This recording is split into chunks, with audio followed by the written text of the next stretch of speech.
Hello everybody and welcome to the POLINA First Industrial Roundtable.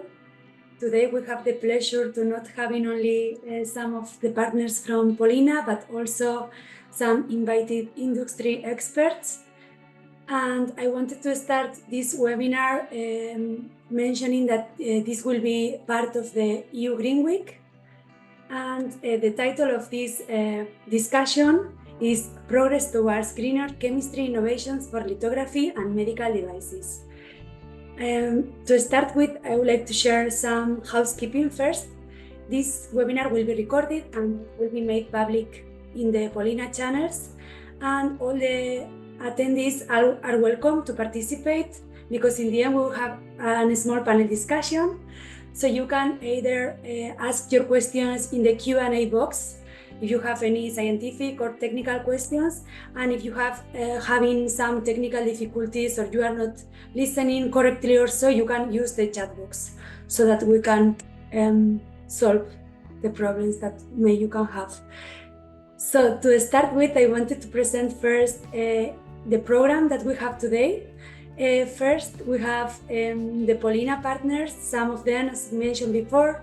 Today we have with us the project coordinator, Andreas Heise, and also from the University of Medicine and Health Science, Robert Murphy. Both of them will be presenting a little bit what they have been starting during the first year of the project and what we are going to develop in the coming months. And then Eva Blasco from the University of Heidelberg will explain what they are doing in the project as well.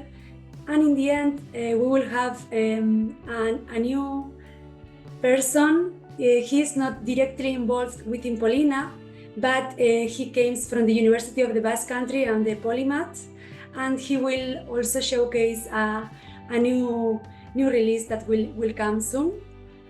So happy to have all of you on board. And then the guest speakers that we have today, we have the pleasure to have two industry experts.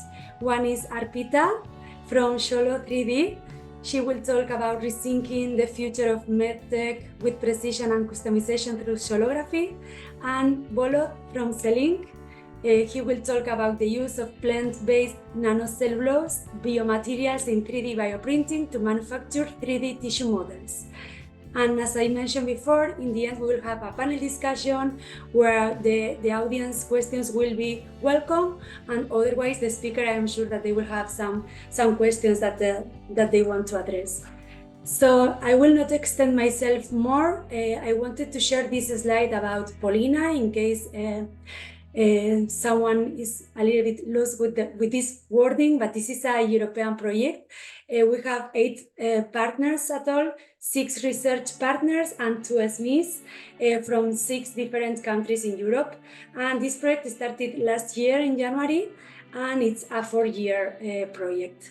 We aim to develop an innovative and light-sensitive amino acid material platform, and this technology promise for biocompatible and multifunctional implantable devices and advanced R&D tools. But as I said, I will not extend myself more, and I would like to give the floor now to our project coordinator, Andreas Heise and Prof Murphy, which are here with us today. And the floor is yours. Andreas, if you want to start. Yeah, thanks, Miriam. Yeah, also welcome from my side. So like Miriam said, my name is Andreas Heise. I'm Professor of Polymer Chemistry at the Royal College of Surgeons in Dublin in Ireland. And I happen to be the coordinator of POLINA, and Robert is a senior researcher in my team, and he is heavily involved in the development of new materials here for POLINA. Maybe you can go to the next slide. This one, I will try to explain what POLINA is about on relatively high level. There's one additional information I would like to give on the general aspects of these EIC Pathfinder projects. They're usually high risk, and it's actually something that you, when you apply for the money, you have to demonstrate that you really have a high risk project. So The innovation part is really important, and you really scored on those aspects. And so what we proposed, or we thought we have a project idea that fits all these requirements, is that we want to change how resins are designed for 3D printing and lithography. And I'll tell you details about on the next slide, but maybe first, no, sorry, go back. That was too fast. First, I would like to explain, the field of play, so to say. So if we talk about cross-linked materials, these are used all over different applications, from coatings, and I'm talking about polymer cross-linked polymers. So they're used in coatings and many other fields, but specifically they're used in these high-tech areas like photolithography, which is really fundamental to the microchip production and the semiconductor industry. And the whole concept is based on you shine light on a polymer and it cross-links, and this is how you write the patterns. You see this on the left-hand side there. I mean, there's a lot of details to it. I'm not going to go and explain all that, but it is basically fundamental to this technology is the cross-link of polymers using light. And the same really can be said about 3D printing, at least the ones which are light-based. So again, you use light to cross-link or polymerize a material to get a certain structure and write this structure from a photo cross-linkable or photopolymerizable resin. And most of these technologies are based on acrylate technology and radical polymerization. If you go to the next slide now. Sorry, yeah, that one, thank you. So what I've done here is just to demonstrate where the state of the art is. And if you look at the left-hand side, this is a typical formulation that's used as a photocurable resin. And I've picked that from the literature. There are many, many different resins, different compositions, different materials in these resins because they're for different applications. But this is just one example. And what I've highlighted here in green is the acrylate or methacrylate components, which you find in the majority of these photocurable resins. And these are synthetic materials. When you look at the bottom, the advantages versus disadvantages of these materials is really that they enable a very fast radical polymerization. So they're very good for photocuring. We can buy many functional acrylates, so it's very easy to change your resin formulation. However, they're petrochemically resourced, so they're not green, and they're also not degradable, which causes an issue at the end of life and the environmental footprint of these materials. So what we know said, and that's why I explained a little bit about the high risk aspects of these projects, what we know said is, can we replace these acrylates and do the same thing with amino acids? So in essence, can we photo print with amino acids instead of acrylates? And you see that on the right hand side, the structures of amino acids, and on the plus side here, if we would be able to achieve that, we use a natural building block. These are biocompatible, these are functional, that there are few similarities to acrylates, so we can use the functionality to modulate the properties in theory if we can achieve that, and we can fine-tune biological response. So that was the idea. The high-risk part really is what's written here in red, is because there's no prior art of amino acid photostructuring, and this is what POLINA is about. Can we develop that? And if you go to the next slide, thanks. Yeah. So this is now the concept that POLINA wants to apply and that we want to achieve. And the project goes through different phases from left on this slide to right, where we first, on the left-hand side, we said we have to develop the chemistry around it. We need to demonstrate that we can actually photo print amino acids, and we have basically achieved that. We have achieved that milestone. We can do that, and that's a big success, of course, for the project at this point. So we're going now into the next phase where we want to apply this new technology that we have developed to really in patterning 2D, 2.5D, or 3D structures. Can we use the technology, the chemistry we've developed in, for example, a DLP printer or in a lithographic process? So that's the next phase we're entering into. Now, there are lots of challenges. I'm not saying that we have cracked every problem, but we are on the right way, I would say. So finally, and that's on the right-hand slide, right-hand side of this slide, is we want to then demonstrate that you can use that in applications, and these are biomedical applications. We want to look at cell microstructures, can be pattern mills, spheroid arrays, or to create tracheal implants. Now, these are a bit further down the line. We need to see there might be changes in the applications that we want to look into. But basically, this is the concept and the principle of POLINA. And we just have to see how far we can get. There's still a high risk involved in the whole project.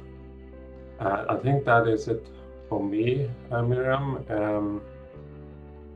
don't know what the next slide is now. Yeah, let's hand over to Eva. Yeah, thank you very much, Andreas. So now it's my turn. I'm Eva Blasco, professor at Heidelberg University in Germany, and today I would like to share with you a bit our first steps toward making materials more sustainable for 3D printing, and especially, as Andreas said, for the techniques that we are using in POLINA, light-based lithography or 3D printing. Okay, so as Andreas already mentioned, the inks or the printable materials very often are made of a mixture of reactive monomers and cross-linker, photoinitiator, and additives. So if you have a look to the commercially available materials, very often are based on acrylate and methacrylate, and some other additives, for example, solvents. And all of them are very often not very sustainable. They are based on petroleum-based, and what we want to do is to make this formulation more sustainable. So what we want to achieve is to have as high bio-based content as possible. Sometimes we need to do synthesis, but if we do so, then we try to make it also as green as possible and avoid any toxic additive or organic solvent, and if necessary, we always try to also find a green alternative. And this is all about the formulation, but after printing we have a product, and we also care about the end of life. So if, for example, the material is degradable and biocompatible for the application. And now I have for you a couple of examples of previous work that we have been doing in the group.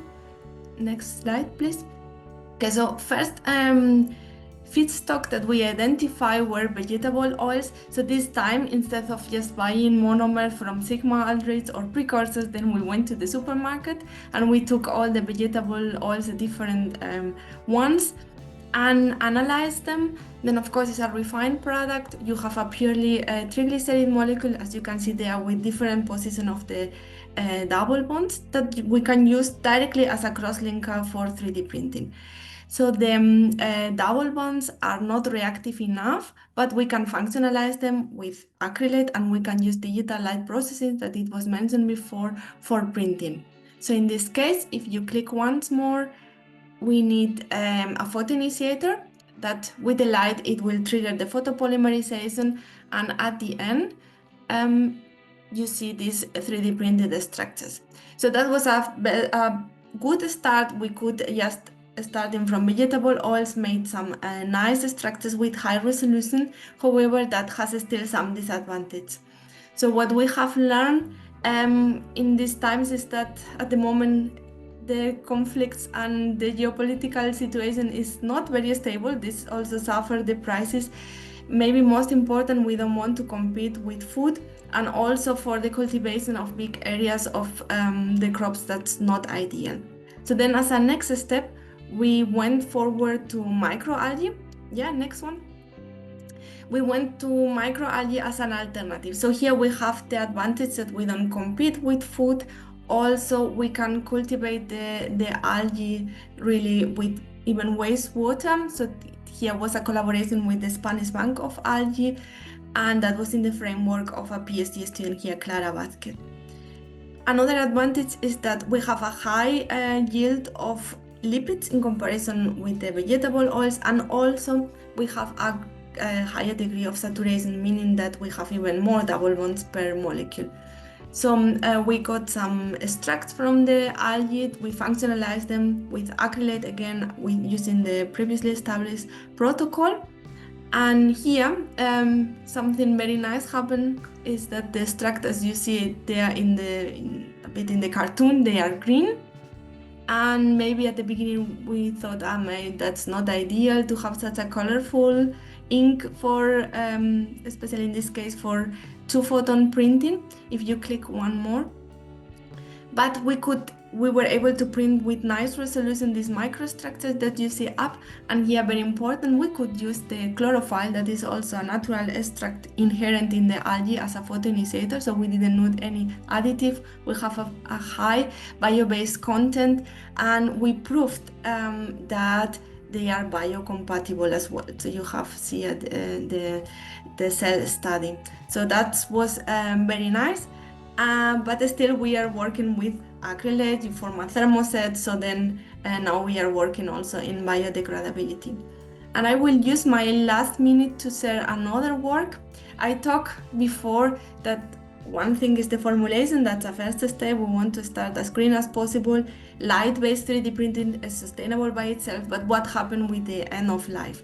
So here I don't want to go too much into the detail, but we have worked also on playing with a bit different chemistry. In this case, we started with lactate esters, and we synthesized cross-linker that in this case, after printing, it can be cleaved via aminolysis. So we obtain a precursor again of the monomer, so we can do some partially closed loop upcycling of the material. And as you can see down in the pictures, this is again digital light processing, microscale, and after first and second iteration, the performance of the material is very nice. So what are our next steps also in the framework of POLINA? We want to continue working with high bio-based content, as we have seen so far. We would like to have alternatives to acrylate-based systems. Acrylate, they print very good, but in terms of sustainability, they are not ideal, while keeping good performance, biocompatibility, and biodegradability. That's all from my side. I'm looking forward to the discussion. Thank you so much, Eva. So now maybe I can give the floor to John. John, can you? Yes. Can you hear me? Yes, perfect. Okay. Yes, good afternoon, everyone. I'm John Ayestaran, and today, as Richard couldn't come, he told me to present you a little bit the startup that we are launching on 3D printing that is called Hevea 3D. And we thought that it could be interesting to present in POLINA context, as our main goals as a startup are somehow aligned and have similarities with POLINA ones. So you go to our startup is a 3D printing startup, because we love 3D printing, but especially we like the DLP technique because it's a technology on the rise, it's sustainable, it's customizable. But during these years, we identified some drawbacks that are mainly, as Eva and Andreas mentioned, the lack of material variety and the sustainability issues. So if you go to the next slide, this one. To overcome somehow these issues, our idea is to use polymeric emulsions that are basically dispersions of particles in water.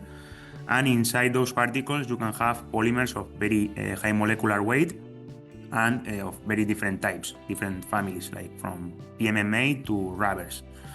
These emulsions have been used mainly in 2D applications until now, like adhesive, coatings, and so on. But if you go to the next slide, our objective as a company is to make these emulsions 3D printable by DLP and to print them, as you can see, with good resolution, obtaining a very wide range of mechanical properties depending on the emulsion that we use, like a rubber, acrylics, and so on, and always paying attention to the reprocessability and obtaining after the printing reprocessable materials. So this is a little bit the summary of the startup. Thank you. Thank you so much, the three of you, for sharing the insights. I think now we can have a better understanding of what's going on in POLINA. So I will stop sharing so that I can give the floor now to our first industry expert. I think Arpita is your turn, right? Yeah. Yeah. Say. Okay, so it's on me now? Yes. Okay, cool. You can see the screen. I Yeah. can share. Okay, just a second. I share my screen. Yeah. Mm-hmm.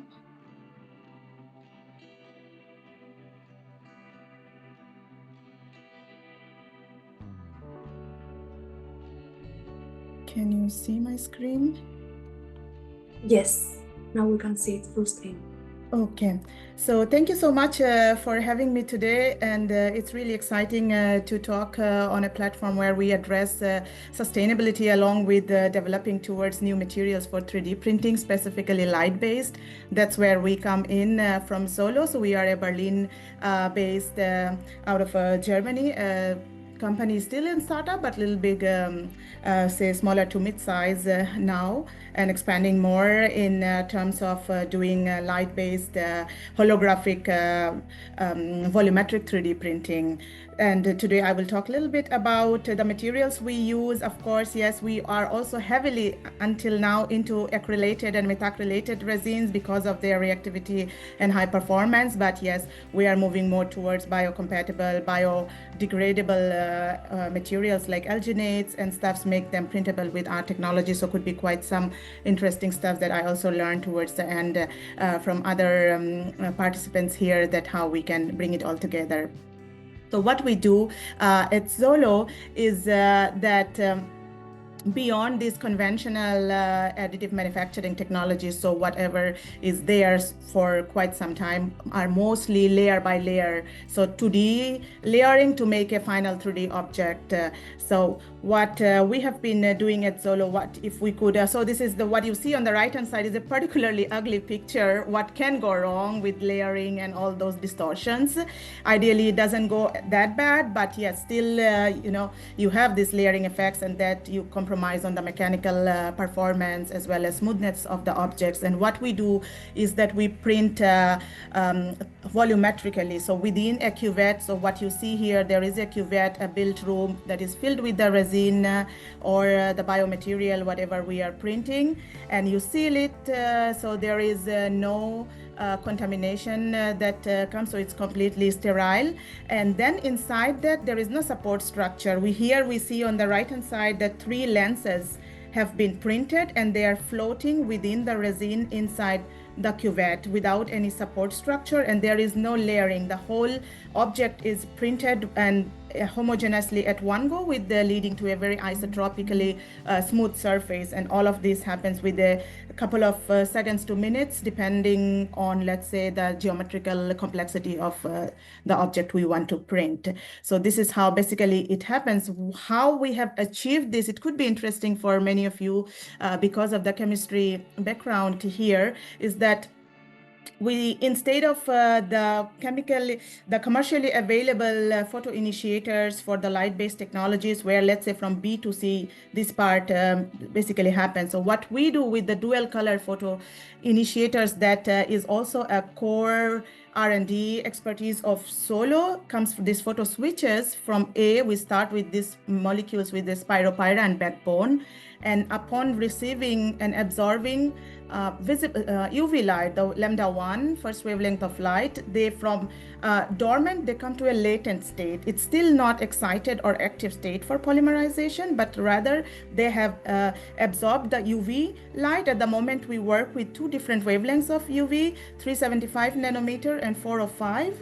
So depending on the material, we can choose the light sheet module, which one we want to shine onto our resin. And then once they have received the UV light, white light or visible light is projected from behind with the pattern of the object we want to print.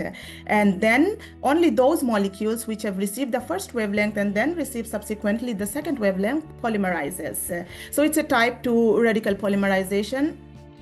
And that's how we also like really make it, because you already spoke about 2 pp, 2 photon polymerization, where it's also very high power lasers hitting the object. So here it's something in between. So what happens there that we also do a very local polymerization, and that's why making the resolution and time quite high for this particular process. And all the molecules that have not really received the visible light, they thermally relax back to position A, state A, again back to the spiropyran starting. So we can also print from the other side and overprint, print around, play around with the resin in different directions because the different parts receive the different wavelengths of light, and they get deactivated thermally when they don't get the other wavelengths. So this is how it's a little bit of the chemistry, and the material side is more interesting once you have this tweaked and the chemistry is really comparable, and then we are quite easy and fast to print the object.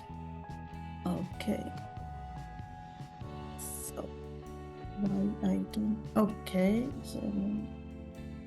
So this is a printing process. This is how it looks like. Here we are printing an aneurysm model. So we are heavily into bioprinting as well as medical devices and medtech towards that, so which could be interesting. Here we are working in this project particularly with University Hospital Charité in Berlin, and there we collaborate over doing these pre-surgical medical models before the acute surgeries. The surgeons want to try on the real last minute actual situation of the brain, in this case a brain aneurysm. So the CT scan of the patient is taken while the patient is to be taken to the operation theater. So all the anesthesia and dressing up, because within 30 minutes this whole process is done while the patient is off to the operation table. So you take the latest CT scan, convert it into an STL or CAD file, and then we are printing these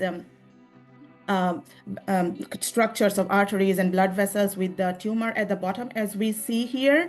And this whole process takes a few minutes with the resolution in XY 15 micron, and in disease, the printing direction 50 microns in this case. Here we used an acrylate based material, but yes, we are moving more towards other materials and expanding the portfolio, and we are able to do with soft materials as well to see really mimic what we are doing. And I think I have so one more time by that. So this is one of these, and these blood vessels are hollow, and after that we have some studies to simulate the velocity, the fluid flow, and play around with the different parameters that we can check with this technology for different studies.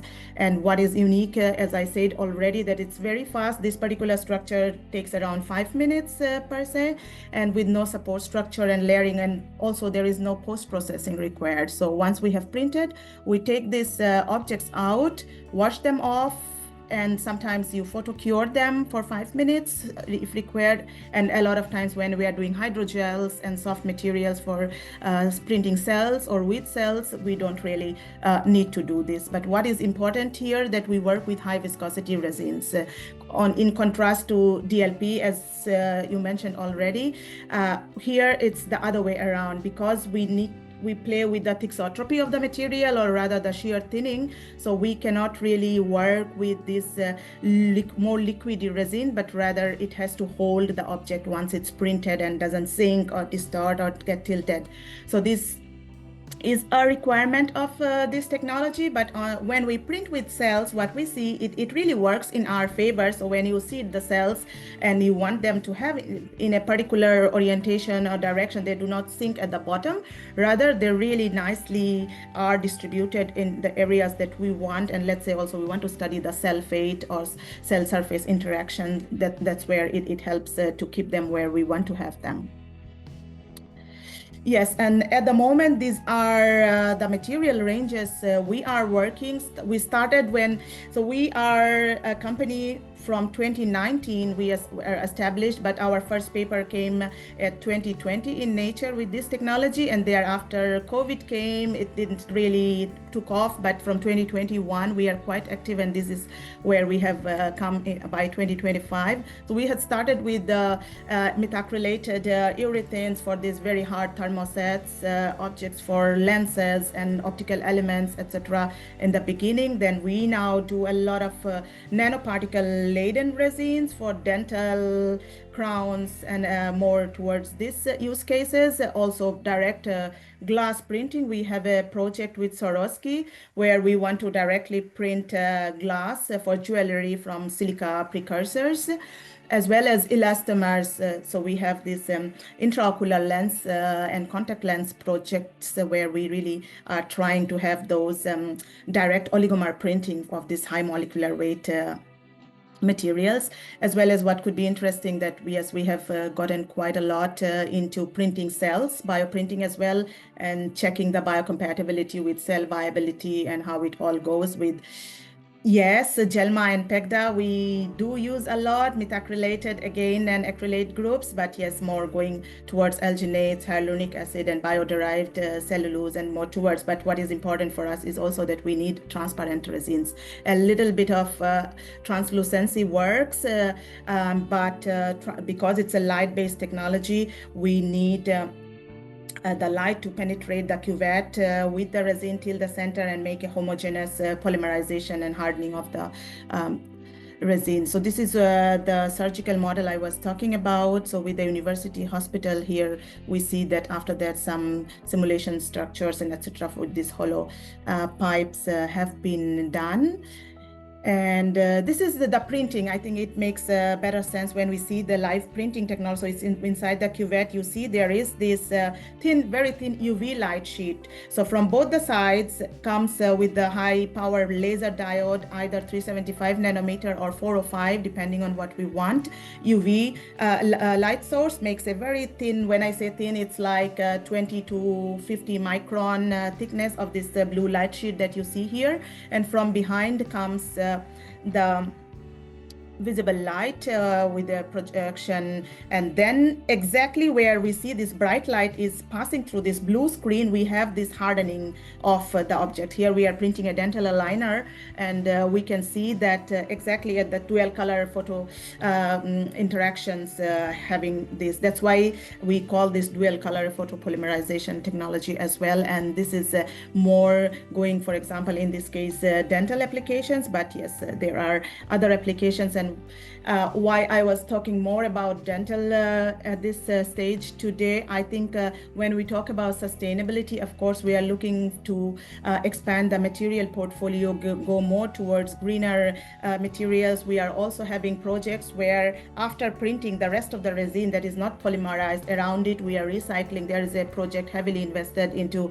how we can reuse the resin again and recycle them chemically to be printing again. But also beyond this, we are quite focused into making these medtech devices very localized and on-demand production. So when we talk about an aligner, it's a very personalized aligner for a particular patient. So when you go to the dentist, the idea is that we are high resolution and high speed at the same time. So the idea is you get your 3D scan of your crown for the crown or aligner, and around at the same time when you are there and all other procedures are done, the object is already printed and handed over. So it's not a very generic production against the traditional AM methods, but rather very localized on-demand production to reduce the waste of materials and waste of printed objects, and also more towards, let's say, streamlining the logistics, making it very customized for one-on-one patient-to-patient basis, and not have like some, prototypes that can be generic and trying to fit in, and then at the end you also lose some which are not usable anymore. So we want to limit this and have it really sustainable in terms of beyond just bio-based materials, but also production-wise. We produce as much as we need and not overproduce and keep it in our bank for that. So this is where we are. So as I was talking about thermosets, so this is like micro error lenses, some structures. This is ball in a cage. So we are also quite printing complex devices, where devices under devices, multiple devices at one go, and with optical transparency, biocompatibility, as well as printing directly oligomers rather than starting with monomers. Also, sometimes we have seen directly printing those oligomers help also in reducing the leaking drying or leaching of products afterwards for cytotoxicity and stuffs to take care of those issues. We are quite into printing elastomers here, as we see. So what happens here is also methacrylates at the moment, but yes, when we talk about tensile strength and rebound and fillers, we have seen these high molecular weight compounds with larger backbones rather than low molecular but yet small backbones too frequently. In contrast, the high molecular weights are more flexible, and then they give a greater elastic recovery of material. So for these intraocular lenses, so we are moving towards also printing flexible contact lenses with hyaluronic acid and filled with different stuff. So there we see it is of quite interest when we can really play around with these material properties and see how we can make it. It's still research grade. The projects are ongoing, so it will take a couple of years to make it a product and go into the market because of also all the regulatory stuffs and working with biocompatible, certified materials towards the end. But yes, we can say that we are at a good path, and the projects are moving more towards that can be materialized sooner than later. And these are the hydrogel base. So what is also quite interesting here is that we work with very high viscosity. For example, Gelma, Pegda, and other acrylamides. We almost print them at a gel state, like almost a solid resin instead of liquid. And so we print above the below the gelation temperature, let's say, and then rise the temperature, heat it up to get the resins washed out of it, and that way we almost in a gel state we print when we are printing Gelma. And Pegda is more synthetic material, which also we use when we are not printing with cells. So we do bioprinting, so where we mix the cells with the materials and then print, but also we print scaffolds and then seed cells. And on those times we have seen Pegda is highly reactive, gives amazing smoothness and resolution of the objects. And that's where we also time to time make a mix of different materials and try to print them.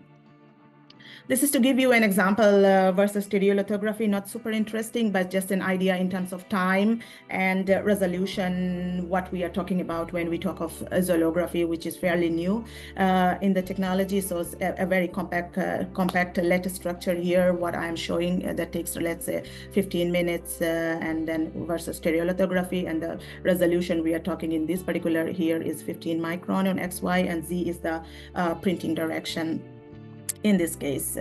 And this is with the DLP, where we see this staircase effect due to the layer by layer printing. And DLP is amazing, and it does has its own very advantages. But what we also see here, that the mechanical strength that we want to attain in some structures is quite attainable using xolography, in case that we do not have these breaking points due to this layer by layer deposition, and more rather homogeneous cross-linked isotropic material that we can achieve at the end.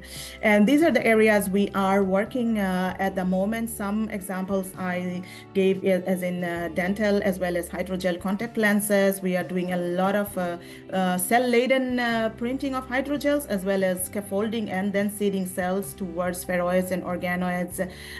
Those projects towards this, because of the resolution and time that takes to print. Some biohybrid micro robots, etc. Projects are going that are stimuli responsive to the environment, as well as in glasses. But what is requirement and where we are today when we talk of xolography is that we need to have transparent resins to work with this technology. But when I say transparent, I mean transparent for that wavelength of light that we are using. So sometimes if it's not really transparent to our eyes, we still can work with it. Depends on the size of the nanoparticle or the fillers that we have in the resin, and also the concentration. So we are printing a lot for dental crowns and stuff with zirconia and those materials. Also we are printing trying to print silica precursors directly for glass printing for Swarovski's project. So it can be worked around, but transparency is, let's say on paper, is quite important for us, for the light to penetrate. Viscosity is important, but since we have a lot of collaborations where people have been using DLP and the other extrusion-based technologies where the materials are quite not viscous, rather liquidy, and we have found ways to change the rheology using rheology modifiers to bring it to the regime that is printable with xolography, so which at today's time is not anymore a limitation for us. We have found some commercial rheology modifiers as well as some other molecules that we can use to, without changing the material properties, we tweak the viscosity and then we can print them. And build room. So when I was talking about, so there are different cuvette sizes. So normally we start something with the regular spectrometric cuvettes that we are using in the lab maybe, but we now have also 30 by 30 millimeter, 50 by 50 millimeter. The idea is to go to 10 centimeter, that's 100 by 100 millimeter, but we are dependent on the photoreactivity of the molecules, the time involved, as well as the penetration depth of the UV light in this. So we are not limited in printing direction, the Z direction, as we see the schematic on our left. So that is, we can, that's how we can do aligner. So we can also make very rectangular cuvettes, and the Z is quite open for us, but the X is particularly, we need to be taken care of because the light needs to penetrate. And other thing is multi-material printing. So when we have too many materials together in a mix, it is hard because matching refractive index becomes an issue in these light-based technologies, and then you have scattering and subplay of materials that doesn't give you the desired structure. So what we also do, we print around, let's say in one object, we print one part with one material and then print around it. And there have been papers already published with that to print multi-material. I think, yes, I have covered most of the points here, and any more questions, or I will be very happy to take that. Okay, thank you very much, Arpita. Indeed, we have already one question, but maybe you can address it afterwards during the panel discussion. Sure. And now, Volodymyr, so that to give him the option to share, maybe you have to stop it. And now, Volodymyr. Yes, thank you, Miriam. Let's see if we can see it. I hope you can see my Yes, presentation. you can see it full screen. Yes, thank you for the invitation to this event. And I used to be a member of Wallenberg Wood Science Center in Sweden, where we also worked with the green sustainable chemistry materials. Since Sweden is very rich in wood materials, obviously it was good. The initiative was to start using these materials for different advanced applications, including tissue engineering. And at CELLINK, I continued doing that and use now plant-based nanocellulose biomaterial in bioprinting of 3D tissue models. So to start with, why we are doing this is that we have, of course, multiple healthcare challenges now, and including the lack of organ transplants and drug failure. Modern it takes so long time and so much to develop the drugs. So what we can do to help these challenges, to address these challenges, to provide 3D bioprinting technologies, including bioprinters and bioinks, to create and understand the biology of 3D tissue models that would, first of all, enable this organ transplantation in future, so organ rejection connected to non-patient specific cells. Then we can have methods to discover drugs faster and more accurately, both for humans and animals. And finally, we can have these methods more personalized, which will improve, of course, life quality people. And so much, of course, is connected to reducing animal models and the sustainability in healthcare. as well.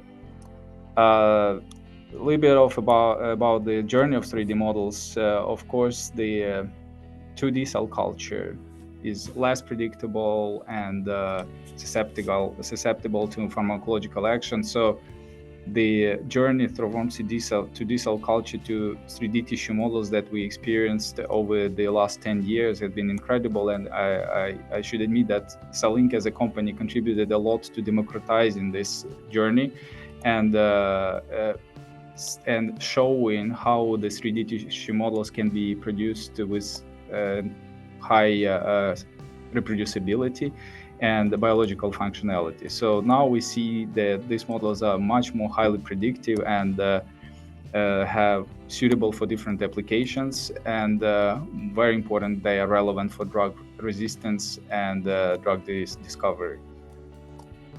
The simple bioprinting workflow you can see here on the screen, that looks, of course, starting from cell culturing and then selecting biomaterials or bioinks from different materials. Then again, some of them are suitable for light-based printing, as mentioned before. Some of them are used for extrusion printing. And then we do bioprint these materials together with cells into the 3D tissue models, and then we do analysis at the end using different assays. To address these different applications and different scales in biology, of course, which we have starting from viruses, bacteria, cells, up to organs, we should be able to print with different resolution and different dimensions. Again, going from 2 photon polymerization printers as shown to the left that give down to 1 micrometer or even lower resolution, and up to scales of above 1 centimeter and to 10 and hundreds of centimeter cubic. So you can see here then again, light-based printing to extrusion-based on the right. And we as a company are able to address all these challenges with our bioprinting portfolio. More than that, we have biomaterials that also can fulfill every application mentioned, where you can also start with making your own bioink if you want to tune it to a specific tissue model, or you want to again use it for light-based printing or for extrusion-based, to more tissue-specific bioinks which are already tuned their properties for different biological functionality, and they are ready to use bioinks that you can basically put in your printer and start printing right away. Again, the difference of bioinks to biomaterials is that bioinks, they are able to be 3D printed and keep certain shape after the printing, and to do that, they of course should have proper viscosity. They should have this. If we are talking about extrusion printing, shear thinning effect, they should be able to decrease viscosity upon pressure, so they don't kill the cells during the extrusion, and then they recover this viscosity upon extrusion, so they maintain shape. Finally, they are cross-linked and maintain the mechanical stability after the printing. And even more important is that how they support cell culture, how they support 3D cell culture by having specific interaction with cells, matching stiffness of cells or the tissue formation, by having certain porosity and again certain texture of the materials and biological functions to help cells develop where we want them to develop. Again, CELLINK bioink is the first universal bioink that was launched in 2016, and nowadays it is the standard bioink in the bioprinting field, used to basically show how printability should be. It's compatible for any bioprinter and used with multiple cell types, of course. And that's would be the main topic of my talk today, is the CELLINK bioink and its series of bioinks connected to it. So what are the components of CELLINK bioink? Again, so much connected to our event today is that CELLINK bioink is completely non-animal based bioink. two main components are alginate and nanofibrillated cellulose, one made of algae, another from wood. And then we have some physiological buffers and bioactive components that can be, like, such as proteins and minerals, can be added to increase biological functionality of the bioinks. Alginate, of course, that's the naturally derived, it's FDA approved polysaccharide, which is biocompatible, translucent, which is great for cell analysis, and as mentioned, it's plant derived. And what is important, that it's also reactive to the divalent cations, that enables the cross-linking of it and maintaining structure post-printing. And of course, nanofibrillated cellulose, that's the most abundant biopolymer on Earth, making its use in such applications not only useful, as I will show later why it's actually serves well as the component, but also very sustainable. It's biocompatible polymer as well, with high fiber aspect ratio, which resembles the collagen fibers that are, of course, the part of basically all the tissues we have in our body. It's having amorphous and crystalline regions, which makes it also shear thinning, and it has temperature independent flow, which is so important, of course, when we work in different labs and experience different ambient conditions, that materials that is reproducible at all these different conditions is great to have. It's not physiologically degradable, meaning again that we can test cells which are not interfering with the degradation of this biopolymer, and that's the cell neutrality, of course. Again, to make it this bioink printable for extrusion, we need to regulate rheology, or the flow of the ink, and then you can see on the top left that by different alginate concentration, we can of course decrease a little bit viscosity, but alginate is not a shear thinning material, so it's the change in viscosity upon shear rate is not orders of magnitude. But if you see in the middle, that's the slightest addition of nanofibrillated cellulose makes the resolution of printing much higher, because that's a shear thinning material that can add the printability to the bioink, and that's the main reason why nanocellulose is used as the component in bioprinting, as a thickener and regulation of rheology. As you can see here, on the bottom picture, we have different inks in the CELLINK series, and all of them have the orders of magnitude change of viscosity upon shear rate. Again, that's shear thinning effect, where the bioink are keeping the shape before extrusion and after extrusion, while during the extrusion the viscosity is low, and that allows cells to survive during the bioprinting process. Again, some of the examples of from the literature where the bioink is used for different applications. As you can see here, that, for example, a comparison to Matrigel, which is of course non-printable material, and with CELLINK we are able to print multi-layered construct with different complexity. And already in 2019 and 20, when the bioprinting technology was much less advanced than we have now, because our customers were able to print these multi-layered constructs. Now, of course, the technology allows even more complex printing, up to 1 centimeter cubics, and also this bioink can be used for creating different biological relevant models, such as cartilage tissue models.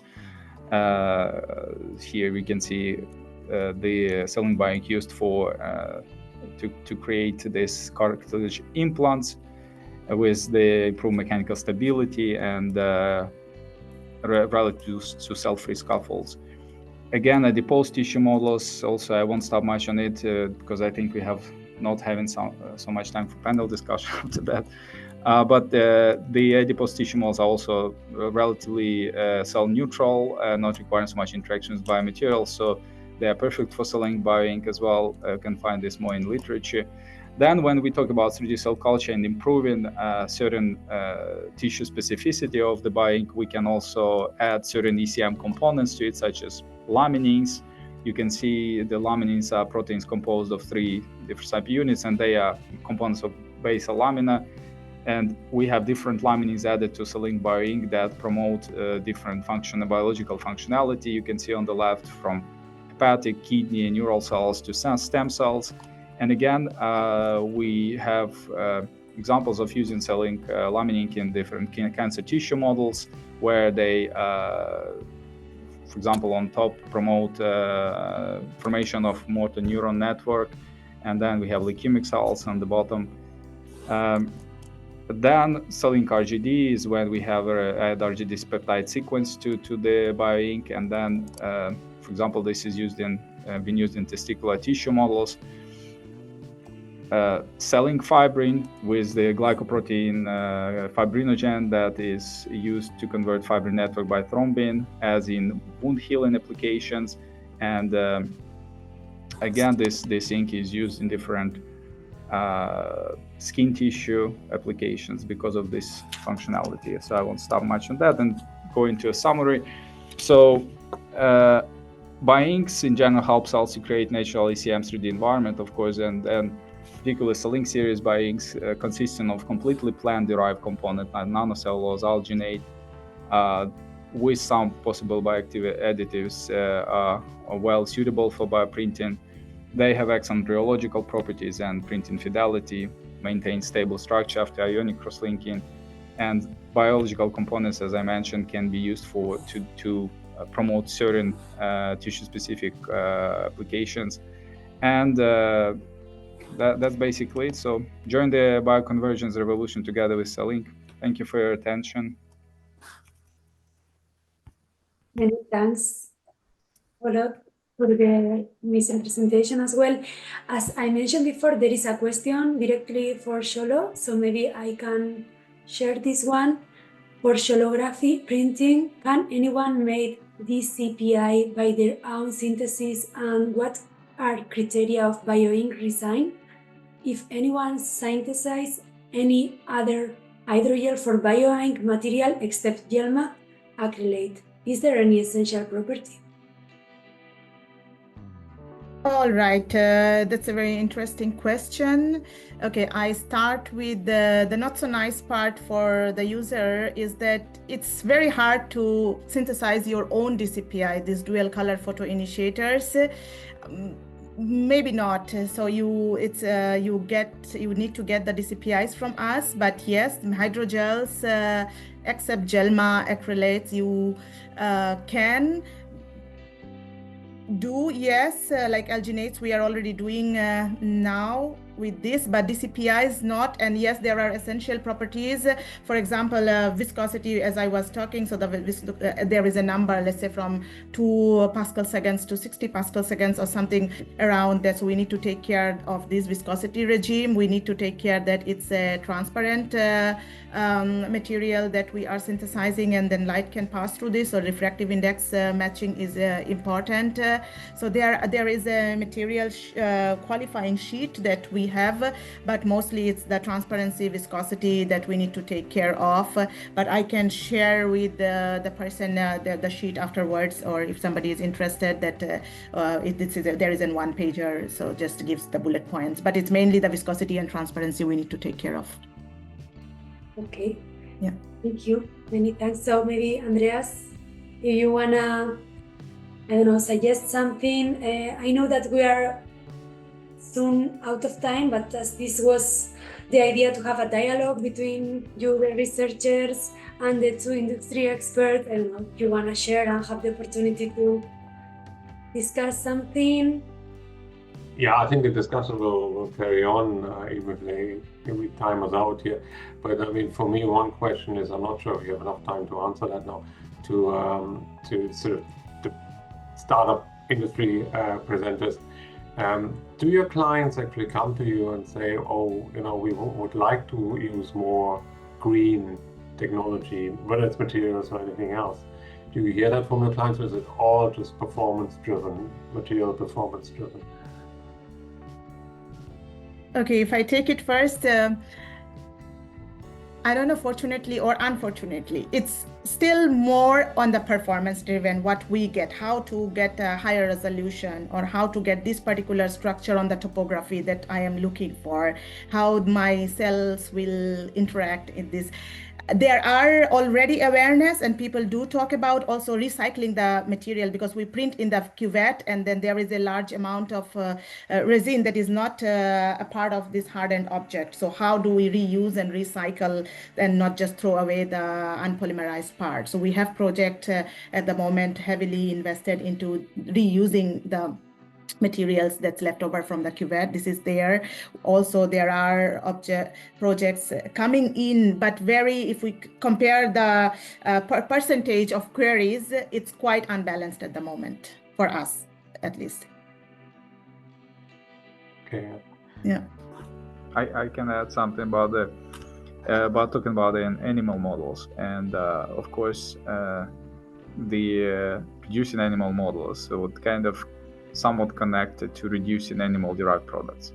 So the using again the bioinks, which completely consists of non-animal components, is, I won't say that they're much popular, but we have customers also asking about that, or on purposefully not using animal components in their bioinks.